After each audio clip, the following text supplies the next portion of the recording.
আসসালামু আলাইকুম। আমি তানজিনা আক্তার তাবাসসুম। আমি এসসিউর স্টুডেন্ট। হয়তো আমি কোনো সমন্বয়ক না। আমরা সকলেই জানি যে আমরা সকলেই সমন্বয়ক। আমাদের ৬ সমন্বয়ক, আমাদের আরও অন্যান্য সমন্বয়করা আমাদেরকে অনেক সাহায্য করেছে। আন্দোলনে কীভাবে আমরা যাব, কীভাবে অগ্রসর হব, কীভাবে আমরা সফলতা অর্জন করতে পারবো। তো সেই কাজগুলো আমাদের সমন্বয়করা দেখিয়ে দিয়েছে। আমরা তা করেছি, বাস্তবায়নও হয়েছে। এখন কথা হচ্ছে, আমরা এই আন্দোলনটা শুরু করেছিলাম কোটা আন্দোলন থেকে। ৩০শে জুন থেকে আমরা এই আন্দোলনটা শুরু করি। কোটা আন্দোলনের উপর নির্ভর করে এই আন্দোলনটা আমাদের সরকার পদত্যাগ পর্যন্ত এসেছে। তার কারণ হচ্ছে, আমাদের দেশে যে সরকার, সেই সরকার এই কোটা আন্দোলনের মাধ্যমে আমাদের দেশের অনেক ছাত্রদের জীবন নষ্ট করেছে, অনেক ছাত্রদেরকে গুম করেছে, হত্যা করেছে নির্বিচারে।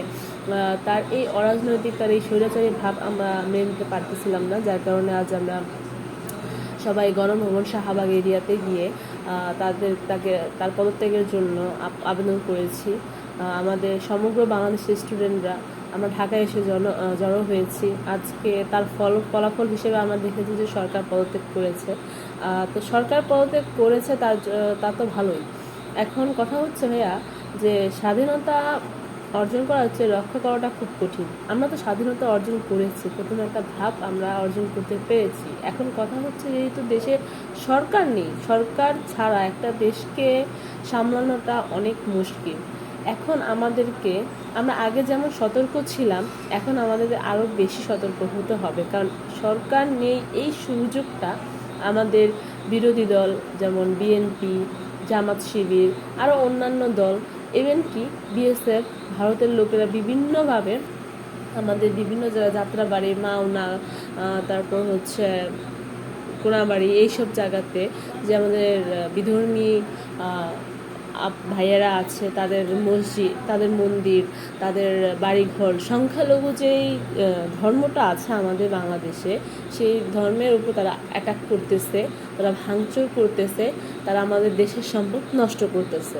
তো আমার কথা হচ্ছে, এই দেশে যেহেতু সরকার নেই, সরকার থাকলেও এই দেশের সম্পদের মালিক জনগণ, না থাকলেও এই দেশের সম্পদের মালিক জনগণ।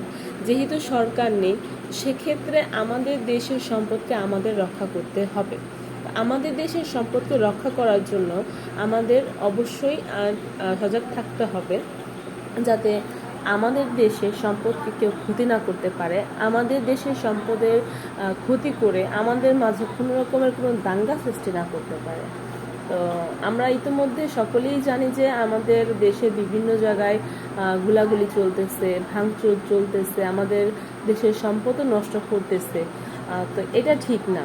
তো আমাদের সকলকেই এই আপনার উষ্ণ, যেখানেই দেখবো কোনো কিছু ঘটতেছে, সেইখানে আমরা রুখে দাঁড়াবো। আমরা এখন আগেও যেমন অস্ত্র ছাড়া যুদ্ধ করেছি, এখনও অস্ত্র ছাড়াই যুদ্ধ করব। আল্লাহ আমাদের সাথে আছেন, গায়েবীভাবে তার ফেরেশতা দিয়ে আমাদেরকে সাহায্য করতেছেন। আমরা যেভাবে দেশের সরকারকে পদত্যাগ করে দেশকে একটা নতুন স্বাধীনতা দিয়েছি, ঠিক তেমনভাবে এই সব দাঙ্গা ফাসাদ থেকেও আমরা আমাদের দেশকে রক্ষা করব এবং আমরা সুষ্ঠুভাবে আমাদের দেশের জন্য কোন সরকার ভালো হবে তা নির্ধারণ করতে পারবো। আমাদের সম্পূর্ণ ভাইয়েরা তাই চেষ্টা করতেছে। তো আপনাদের জন্য শুভকামনা রইল। রাজপথে থাকবো আমরা, আর আমাদের দেশকে নিরাপদ রাখবো। আল্লাহ হাফেজ।